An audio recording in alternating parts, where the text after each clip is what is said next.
Pangalan ng Ama at ng Anak at ng Espiritu Santo. Amen. Sumainyo ang Panginoon. At sumaiyo rin. Tayo po ay nasa ika-15 linggo sa karaniwang panahon. Mga kapatid, pinipon tayo bilang mga kaanib na angkan ng Diyos. Kaya dumulog tayo sa maawaing Panginoong nagpapatawad ng lubos. Inaamin ko sa makapangyarihang Diyos at sa inyo mga kapatid, na lubha ako nagkasala sa isip, sa salita at sa gawa, at sa aking pagkukulang.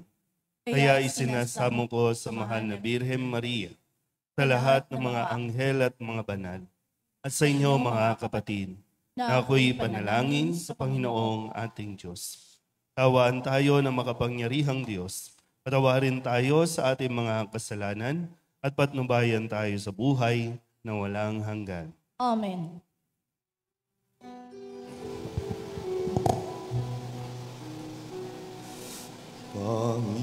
Panginoon, kaawaan mo kami, kaawaan mo kami.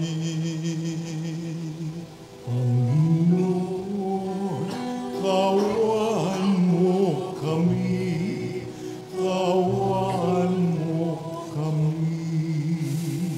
Kristo, kaawaan mo kami, kaawaan mo kami.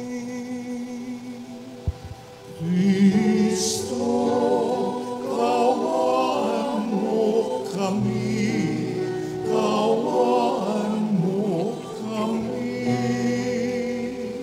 Panginoon, kaawaan mo kami, kaawaan mo kami.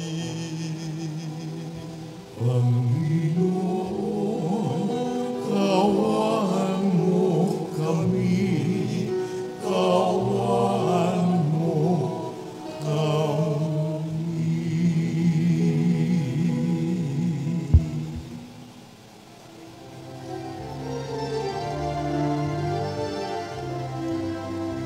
Luwalhati sa Diyos sa kaitaasan, kaloob sa lupa ay kapayapaan. Pinupuri ka at ipinagdarangal, sinasamba ka dahil sa dakila mong kaluwalhatian. Panginoon aming Diyos sa rin ng langit, amang makapangyarihan. Panginoon Yesu Kristo, kung anak ng Diyos, kordero ng Ama, ikaw na nag-aalis ng mga kasalanan ng sanlibutan. Tanggapin mo ang aming kahilingan, ikaw na nanuluklok sa kanan ng Ama. Maawa ka sa amin, ikaw lamang ang banal, Panginoon Yesu Kristo, kasama ng Espiritu, sa luwalhati ng Ama. Amen, amen, amen,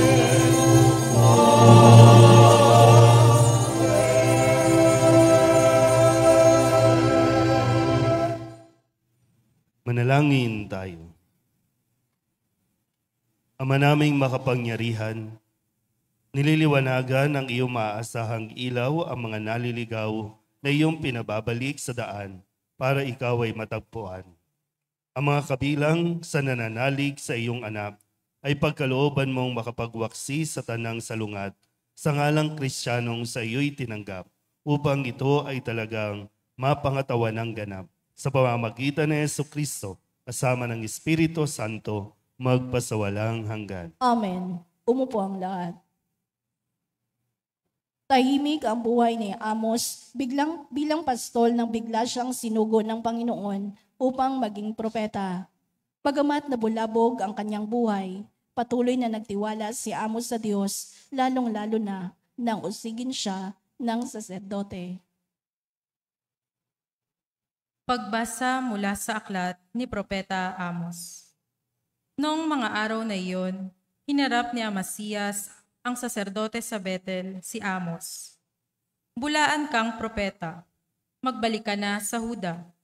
Doon ka maghanap buhay sa pamamagitan ng iyong panghuhula. Huwag ka nang manghuhula rito sa Betel. Narito ang pambansang templo at dito sumasamba ang hari. Tumagot si Amos, "Hindi ako propeta, hindi ko ito hanap buhay. Ako'y pastol at nag-aalaga rin ng mga punong igos.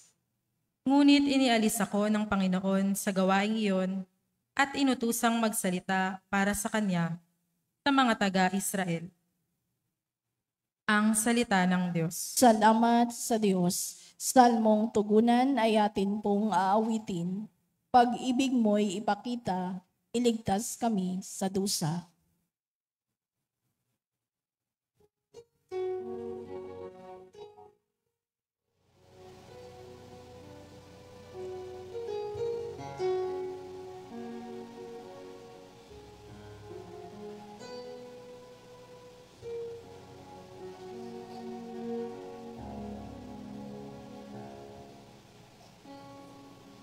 Ibig mo'y pakita,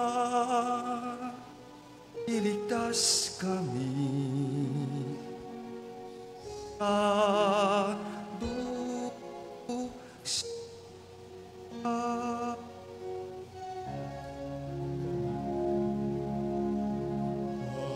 Ibig mo'y ipakita, iligtas kami sa dusa. Aking narinig mula sa puon ng sinasalita, nasabi niyang ang mga lingkod niya'y magiging payapa kung mangagsisisi at di na babalik sa gawang masama. Ang nagpaparangal sa pangalan niya'y Kanyang ililigtas. Sa ating lupain ay mananatili ang Kanyang paglinga. Pag-ibig mo'y ipakita, iligtas kami sa dusa. Ang pagtatapatan at pag-ibig ay magdadako palad. Ang kapayapaan at ang katwiray magsasamang ganap. Sa balat ng lupa'y pawang maghahari, yaong pagtatapat at ang katarungan na may maghahari mula sa itaas. Pag-ibig mo'y ipakita, iligtas kami sa dusa. Gagawing maunlad ng Panginoong Diyos itong ating buhay. Ang mga halaman sa ating lupain bubungang mainam. Sa harapan niya yaong maghahari, pawang katarungan. Magiging payapat susunod ang madla sa Kanyang daan. Pag-ibig mo'y ipakita, iligtas kami sa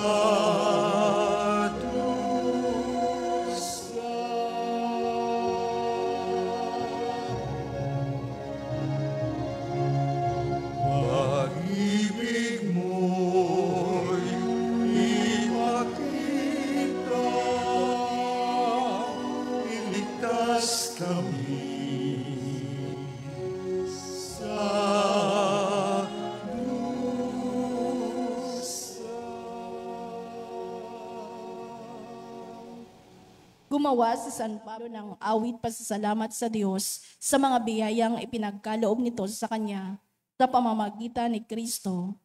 Tungkulin nating ibalita ang kagandahang loob ng Diyos sa mga hindi pa nakakarinig nito. Pagbasa mula sa sulat ni Apostol San Pablo sa mga taga-Efeso. Magpasalamat tayo sa Diyos at Ama ng ating Panginoong Hesukristo. Pinagkalooban niya tayo ng lahat ng pagpapalang espiritual dahil sa ating pakikipag-isa kay Kristo. At sa atin ngang pakikipag-isang ito, hinirang na niya tayo bago pa nilikha ang sanlibutan upang maging banal at walang kapintasan sa harapan niya. Dahil sa pag-ibig ng Diyos, tayo'y kanyang itinalaga upang maging mga anak niya sa pamamagitan ni Jesucristo. Yan ang kanyang layunin at kalooban. Purihin natin siya dahil sa kanyang kahangahangang pagkalinga sa atin sa pamamagitan ng kanyang minamahal na anak. Tinubos tayo ni Kristo sa pamamagitan ng kanyang kamatayan at sa gayoy pinatawad na ang ating mga kasalanan.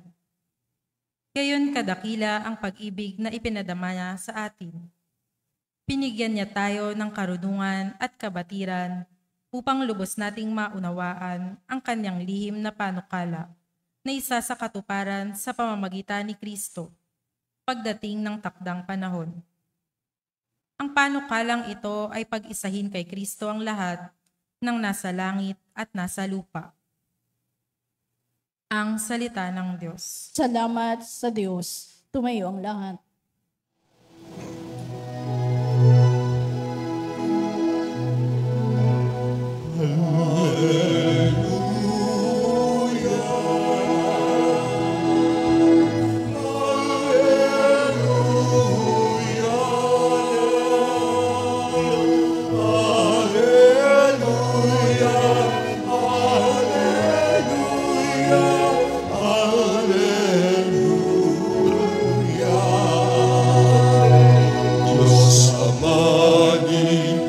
Jesucristo, kami ay liwanagan mo at tutugon kami sa'yo. Alleluia, Alleluia,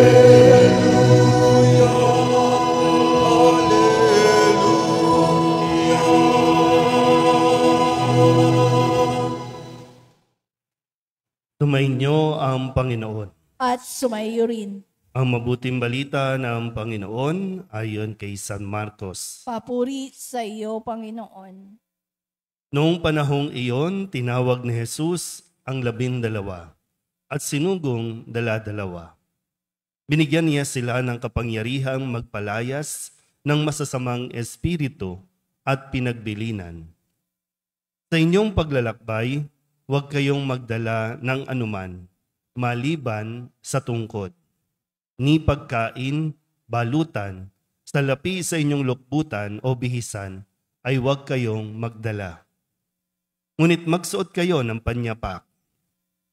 Sinabi rin niya sa kanila, at sa alinmang tahanan, inyong tuluyan, manatili kayo roon, hanggang sa pag-alis ninyo sa bayang iyon. Kung ayaw kayong tanggapin o pakinggan sa isang dako, umalis kayo roon at ipagpag ninyo ang alikabok ng inyong mga paa bilang babala sa mga taga roon. Kaya tumayo ang 12 at nangaral sa mga tao na pagsisihan nila at talikdan ang kanilang mga kasalanan. Pinalayas nila ang maraming demonyo sa mga inaalihan nito. Pinahiran nila ng langis at pinagaling ang maraming may sakit. Ang mabuting balita ng Panginoon. Pinupuri ka namin, Panginoong Jesucristo. Isang mapagpalang umaga po sa inyong lahat. Tayo po ngayon ay nasa 15 linggo sa karaniwang panahon. At kung inyo pong maalala, noong nakalipas na linggo ay naikwento sa pamamagitan ng ating ebanghelyo ang pagtanggi ng mga mismong kababayan o kamag-anak ni Jesus nang siya po ay magbalik bayan sa kanila. At nang siya ay nangangaral na ng salita ng Diyos, ay kiniwestiyon ng mga kababayan niya ang kanya pong kredibilidad.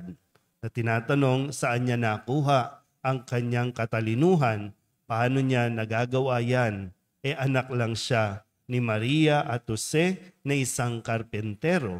Kaya't hindi nila siya tinanggap. At dahil hindi nila tinanggap si Jesus, hindi rin nakagawa si Jesus ng maraming mga himala o mga bagay na ginagawa niya at naibibigay sa ibang bayan. Kaya isang magandang paalala din sa atin no, na hindi kawalan sa atin, tandaan mo yan, no? Hindi kawalan sa iyo kung hindi ka tanggapin. Pero hindi ka man tanggapin, ituloy mo ang paggawa ng mabuti. Malaking kawalan sa mga tao kung ikaw ay hindi nila tinatanggap. Para bang kung alam lang nila kung ano ang kaya mo at pwede at gusto mong ibigay sa kanila. Pero kung tinatanggihan, huwag mo nang ipilit. Yun ang isa sa mga karanasan ni Jesus. Kasi ngayon, no, sa panahon natin, parang gustong-gusto natin na nilalike tayo. Gustong-gusto natin na ina-accept tayo. At kapag hindi yan nangyari, nauuwi yan sa depression. Talagang gamit na gamit si depression. At yun yung nagiging para bang pananggal lang natin o nagiging kasuotan natin. Ngayon naman sa pagpapatuloy ng pahayag ni San Marcos ay kanya nang isinusugo ang kanyang mga alagad sa kanya rin namang gawain ang magpahayag ng mabuting balita. Hindi ito magiging madali. Tandaan po natin, may mga tao na tinawag para sa mga espesyal na tungkulin o gawain. May mga tao rin naman na tinatawag ang Diyos para tumulong sa mga taong tinawag sa isang espesyal na gawain. Ano ba? Kayo po ba, pag tinanong ko, kakayanin niyo po bang magsalita? Kakayanin niyo po bang mangibambayan? Kakayanin niyo po bang iwan ang inyong pamilya at pumunta sa ibang lugar? Sagot. May mga tao po, no, ulitin ko, na tinatawag para sa misyon. At para mas maintindihan natin, although lahat po tayo, no, sinasabi nga ng tayo po ay binyagan, tayo ay nakikibahagi, nakikisa sa pagkapropeta ni Kristo. Ang propeta ay ang gawain niya magpahayag ng salita ng Diyos. Kung babalikan po natin sa unang pagbasa, inuusig si Propeta Amos. Ang tingin kasi ng mga nasa kinauukulan noon sa kanya ay nanguhula. At ang panguhula ay isang trabaho, gawain para kumita. Kaya nga sinasabi, malis ka na dito, doon mo na gawin ang paghahanap buhay mo sa pamamagitan ng panguhula. Pero ipinapaliwanag ni Propeta Amos, hindi niya ito trabaho. May trabaho nga siya dati. Pero tinawag siya ng Panginoon para sa ganitong gawain, ang ipahayag ang kanyang mensahe. Ngayon, isa pa sa ipinapaalala din, ang isang katangian po ng isang pagiging propeta ay yung marunong siyang magtiwala sa Diyos. Titingin ko po, no? Gawain ito ng Diyos at ayon sa kanyang paraan ito dapat gawin o isabuhay. Hindi nagiging madali. Pero kung marunong magtiwala ang isang isinusugo, makikita niya kung paano kumilos ang Diyos. Sabi nga po dito, no, sa kabilin-bilinan ni Jesus sa kanya o sa kanilang mga alagad. At tingnan po natin yung mga pagkilos. Sabi po dito, tinawag ni Jesus ang 12 at sinugong 12. Gusto niyo bang mag-isa? Dapat lang natin ilagay sa konteksto, no? 12 ang misyon, ang gawain. O pwedeng, kaya nga sabi ko kanina, no, may mga isinugo para sa gawaing espesyal ang magpahayag. Meron namang mga isinusugo para sumuporta. So hindi pa rin sila hiwalay, magkasama pa rin. Dala-dalawa pa rin. Bakit dalawa? Ano bang katangian na meron kang kasama? O pwede mong gawin mag-isa, patunayan mo na kaya mo, patunayan mo na magaling ka. Kaya lang, ang ending, bibilib ka sa sarili mo at yayabang ka dahil kaya mo namang gawin mag-isa. Kapag dalawa, kasi pwede nga naman, di ba? 12 sila, so mas maraming bayan ang pwedeng mapuntahan kung 12. Pero dala-dalawa, so 6 na bayan ang kanilang mapupuntahan. Mas konti. Pero yung karunungan nga ng Diyos, bakit 2? Unang-una, mahirap mag-isa. Malungkot mag-isa. Kapag 2, magkakaroon ng tinatawag nating check-in balance. May magko-correct sa iyo, may magpapaalala sa iyo, at meron din namang susuporta sa iyo kapag may mga panahon na panghihinaan ka. Kasi hindi nga lahat tatanggap sa iyo. Hindi lahat matutuwa sa iyo. Hindi lahat welcome ka. May mga pag-uusig, may mga rejection na mararamdaman o mararanasan. So kung may pinanghihinaan yung isa, magpapataas ng kanyang moral. Kung mayroon namang kalabisan, gumagawa na ng hindi maganda, may magre-remind sa kanya. Nakuha po ba? Pangalawang paalala ni Jesus ay, sabi dito, mas marami po yung mga bagay na wag niyong dadalhin kaysa sa dadalhin. Ang dadalhin niyo lang, tungkod at sandalyas. Hindi na magdadala ng pagkain, balutan, lukbutan, o bihisan. Huwag magdadala. Paano yan? Magugutom kayo. Paano yan? Babaho kayo. Magtiwala ka kasi mayroong mga tao na tutulong. Hindi lahat rejection, mayroon din tatanggap. Hindi lahat aayawan ka, mayroon din magbibigay. At yun yung bahagi ng iba. Papakainin nila ang mga isinusugo ng Panginoon. Bakit tungkod? Yun lang ang kailangan. Dahil sa kanilang lalakbayin, walang sasakyan, walang eroplano, lakad lang. Kaya nga, tsinelas lang at tungkod ang ipinapadala. Dahil sa kanilang paglakad, meron kang makakasalamuha, mababangis na hayop, may mga ahas o kung anumang hayop, yun ang kanilang pananggalang. Nakukuha po ba? Naintindihan ba? Na hindi madali ito para maging propeta, para sa misyon. Kaya nga iba yung pagtitiwala ang kailangan taglayin ng isang nagnanais maging propeta. Kaya kung sa amin po, no, sa mga pari, sa mga misyonero, katulad ng pinahayag ni San Pablo sa mga taga-Efeso, yung kanya pong pasasalamat. No?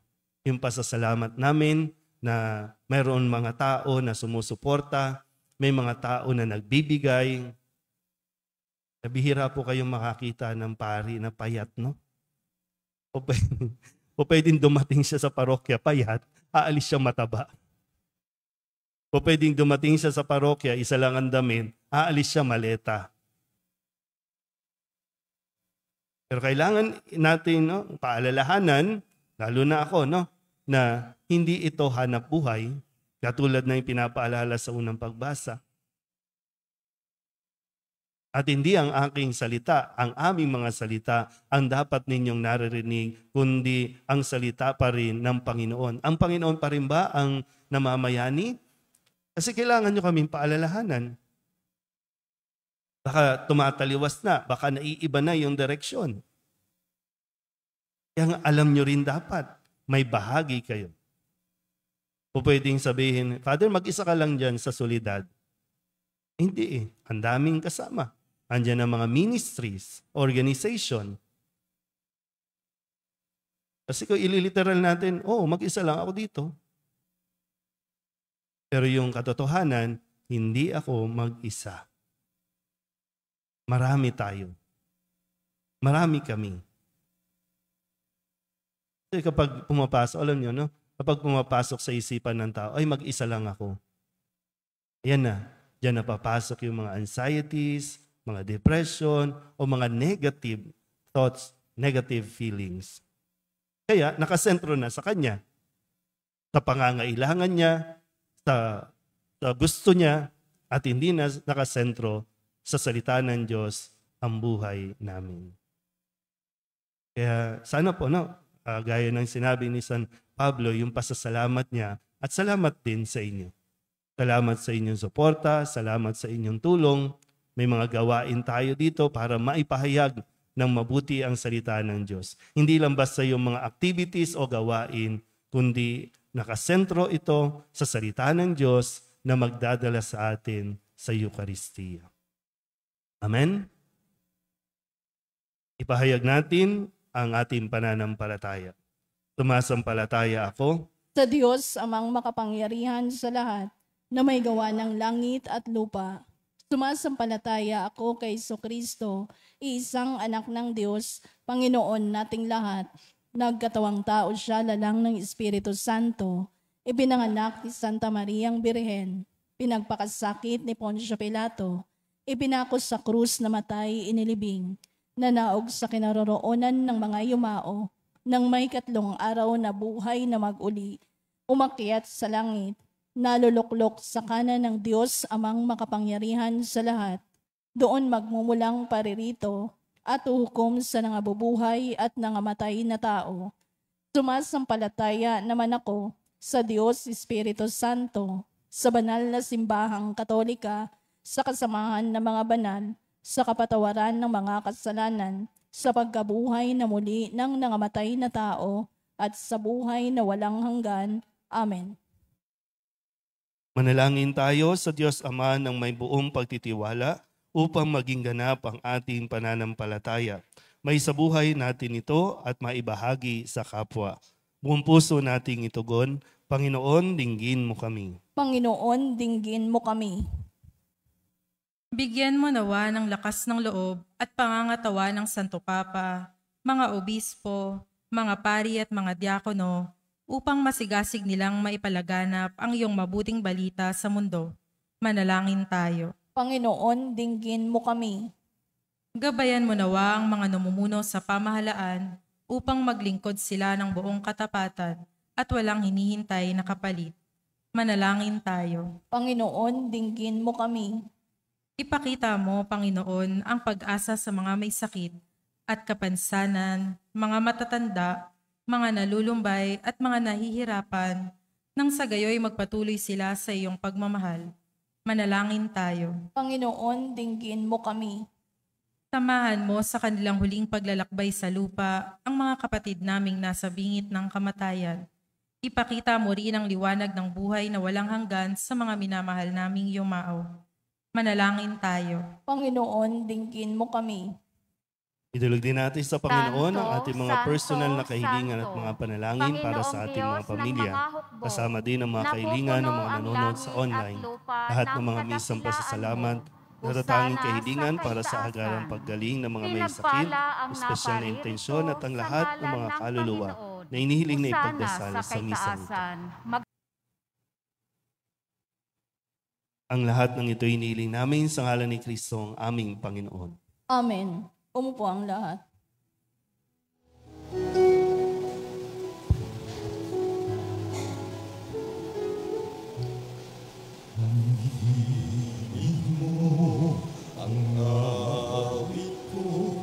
Lahat ng ito'y mula sa iyo, muling ihahandog sa iyo, buong puso kong inaalay sa iyo.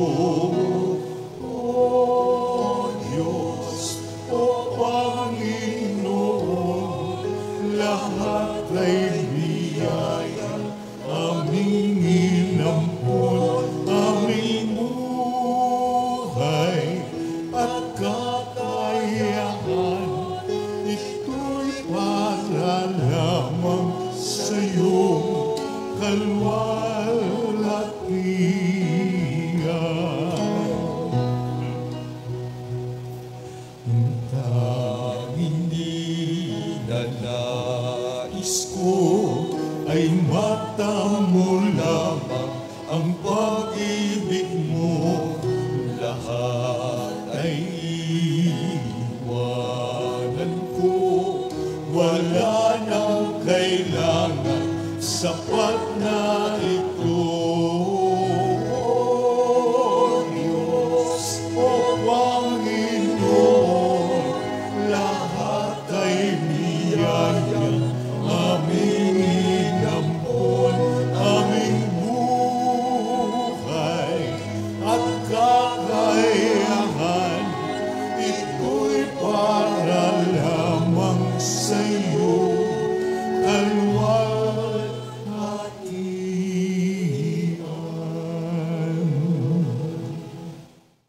Manalangin kayo mga kapatid upang paghahain natin ay kalugdan ng Diyos amang makapangyarihan. Tanggapin nawa ng Panginoon itong paghahain sa iyong mga kamay, sa kapurihan niya at karangalan sa ating kapakinabangan at sa buong sambayanan niyang banal.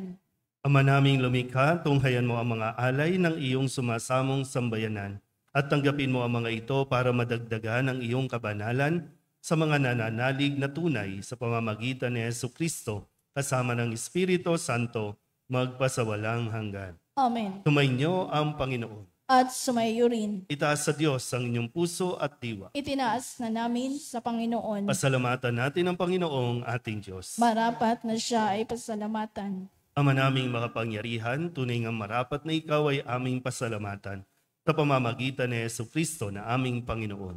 Lubang nabagbag ang kanyang loob sa pagkakamali ng tao sa sansinukom, kaya't minabuti niyang siya'y ipanganak ng birheng bukod mong pinapala sa babaeng lahat.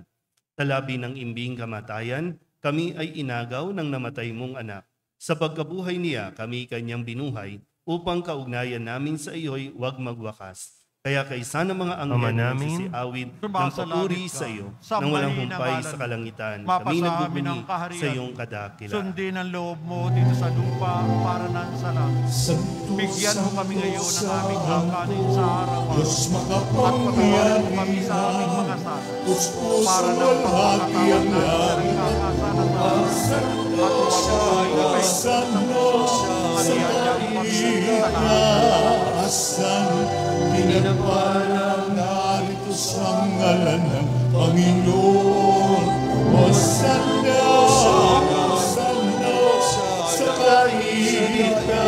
kaitaasan. Hosana, sa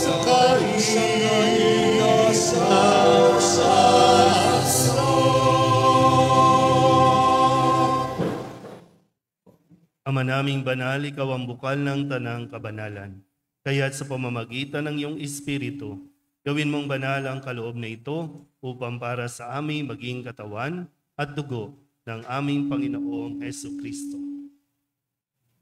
Bago niya pinagtiis ang kusang loob na maging handog, hinawakan niya ang tinapay, pinasalamatan kaniya. Pinaghati-hati niya iyon, iniabot sa kanyang mga alagad at sinabi, "Tanggapin ninyong lahat ito at kanin, ito ang aking katawan na ihahandog para sa inyo."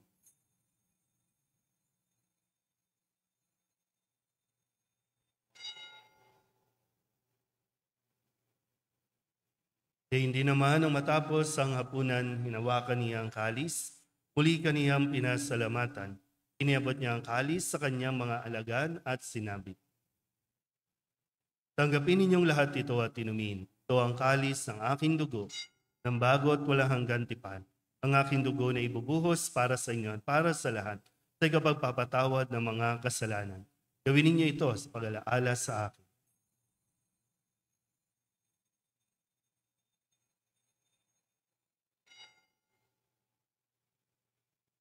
Pagbunyi natin ang misteryo ng pananampalataya.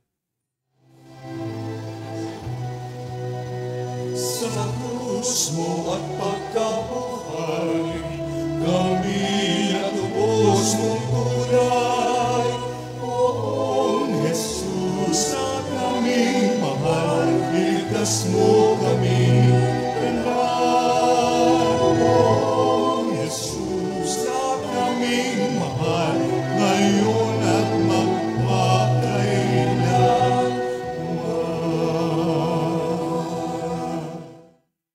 Ama, ginagawa namin ngayon ang pag-alaala sa pagkamatay at muling pagkabuhay ng iyong anak, kaya tiniaalay namin sa iyo ang tinapay na nagbibigay buhay at ang kalis na nagkakaloob ng kaligtasan. Kami napapasalamat dahil kami iyong minarapat na tumayo sa harap mo para maglingkod sa iyo. Sinasamo namin kami magsasalo-salo sa katawan at dugo ni Kristo ay mabuklod sa pagkakaisa sa pamamagitan ng Espiritu Santo.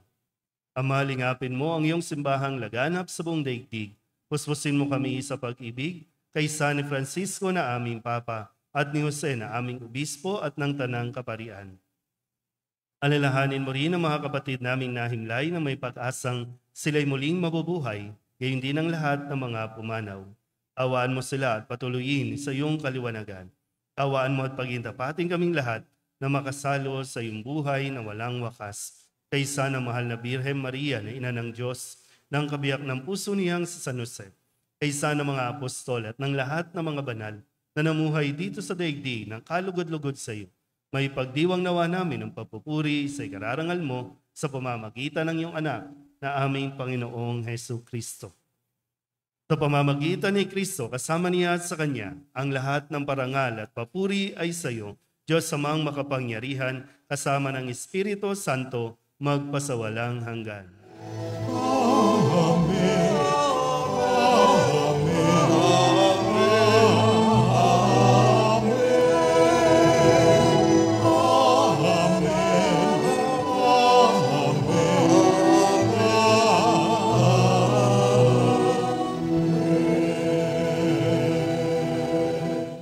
Tatagubilin ang mga nakagagaling na utos at turo ni Jesus sa Panginoon natin at Diyos, ipahayag natin ng lakas loob.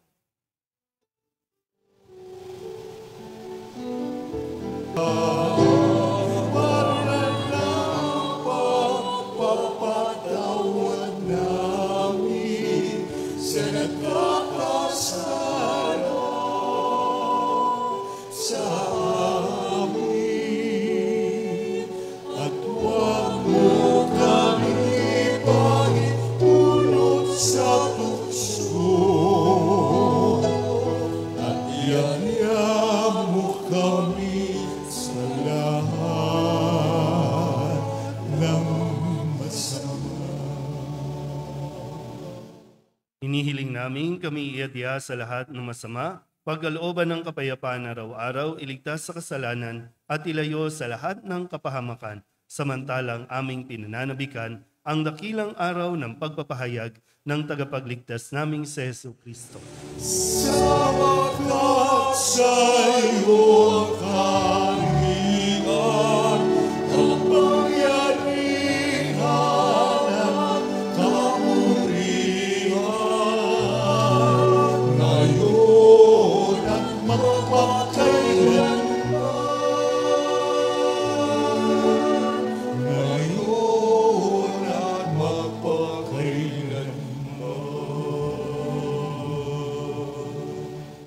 Panginoong Heso Kristo, sinabi mo sa iyong mga apostol, kapayapaan ang iniiwan ko sa inyo, aking kapayapaan ang binibigay ko sa inyo.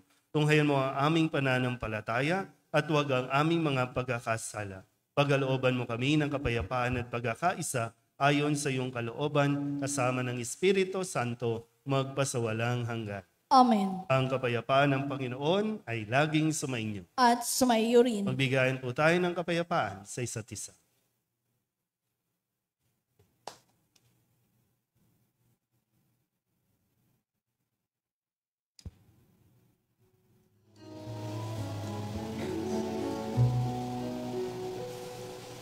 Kordero ng Diyos na nag-aalis ng mga kasalanan ng mundo. Maawa ka sa amin, Kordero ng Diyos, maawa ka. Kordero ng Diyos na nag-aalis ng mga kasalanan ng mundo. Maawa ka sa amin, Kordero ng Diyos, maawa ka. Kordero ng Diyos na nag-aalis ng mga kasalanan ng mundo. Ipagkaloob mo sa amin ang kapayapaan.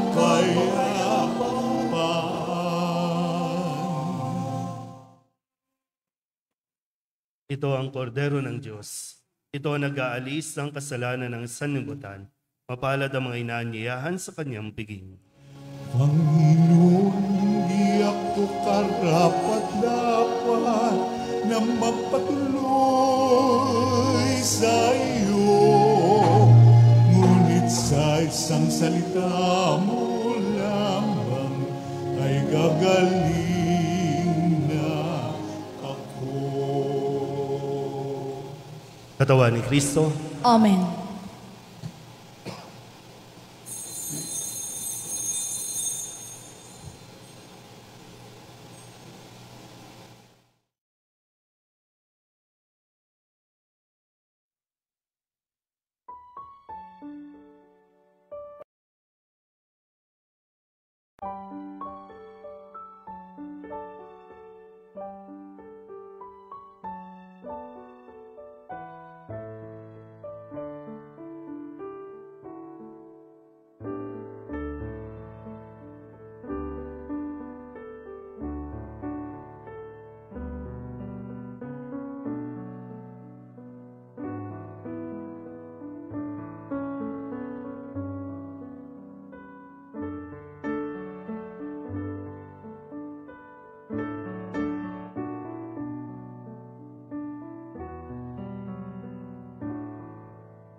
Narito ako,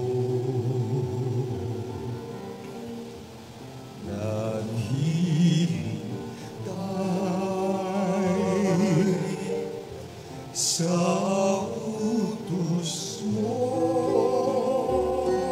Lahat ng yaman ko ay alay ko sa'yo.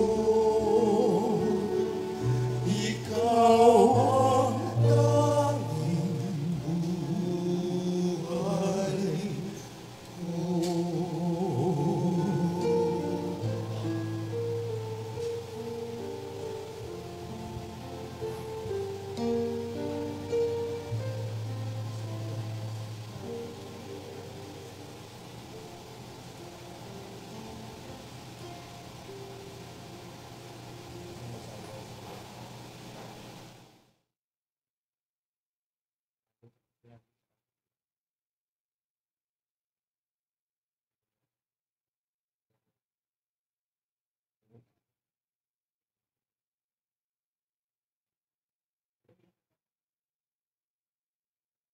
Manalangin tayo. Ama naming mapagmahal, kami mga pinapagsalo mo sa piging na banal ay makatanggap nawa ng bungang karagdagan ng iyong pagliligtas sa aming ipinagdiriwang sa pamamagitan ni Jesucristo kasama ng Espiritu Santo magpasawalang hanggan. Amen. Umupo po muna sandali. Paanyaya. Ang lahat po ay naanyayahang makibahagi sa ating Manila Grand Marian Procession mamaya sa ganap na ika-4 ng hapon sa Katilya ng Katipunan, Manila City Hall. Ito po ay dadaluhan ng iba't ibang imahe ng Mahal na Birhen galing naman sa iba't ibang lugar o lalawigan. July 16, araw ng Martes, ay ang ating ika-15 taong anibersaryo bilang isang parokya. Ang ating banal na misa ay sa ganap na ika-6 ng umaga at sa ika-6 ng gabi. Maraming salamat po. Bigyan diin ko lang po yung ating gawain mamaya. Ang misa po ay 4 p.m. mamayang hapon. Wala po dito sa ating simbahan, kundi ang misa ay doon po sa harap ng City Hall, yung kartilya na tinatawag. At pagkatapos po ng misa ay susundan po yan ng prosesyon. At nais ko rin po kayong anyayahan na dalhin po ang mga imahin ng Mahal na Birhen, kung ano man po ang titulo na inyo pong pinagdidibosyonan. Kung kayang bitbitin po at sumama po kayo sa prosesyon. No? Ito po ay bahagi ng ating pasasalamat sa ika-15 taong pagkakatatag bilang parokya ng Nuestra Señora de la Soledad. At ngayon pa lang po ay napapasalamat na kami muli sa mga suporta at tulong, sa mga nagpapadala po ng kanilang donasyon para sa bulaklak, para sa pagkain, sa tubig, para po sa mga pangangailangan sa gawain ngayon at sa darating po na July 16, ang pinaka-anniversary po ng ating pagdiriwang. Ang Mahal na Birhen sa kanya pong patnubay at kanyang kahilingan ay idulog nawa ang inyong mga panalangin sa Panginoon at ipagkaloob nawa ito sa inyong kabutihan loob. Magsitayo na po ang lahat. Tumainyo ang Panginoon At sumaiyo rin. at papalain kayo ng makapangyarihang Diyos, Ama at Anak, at Espiritu Santo. Amen. Tapos sa banal na misa, umayo tayo sa kapayapaan ni Kristo. Salamat sa Diyos. Magandang umaga po. Good morning, Father.